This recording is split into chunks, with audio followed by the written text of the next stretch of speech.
Aç gözünü oyan artık, bak gör hara gedir nesil. Tövbe eden tülkü həcce, gedir yoksa mümin esil.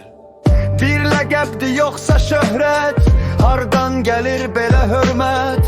Sağın acdır, solun xəstə, onlara da sevgi bəslə.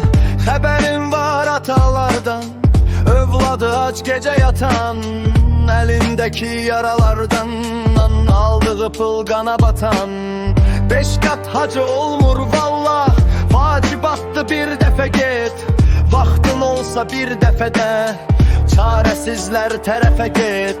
Gücün varsa gözüne bak, yol süpüren kadınların üzlerinde yaşmaq olur, evde körpə qoyanların. Valla işim yoktu dinle, sözün Kur'an sözü olsun.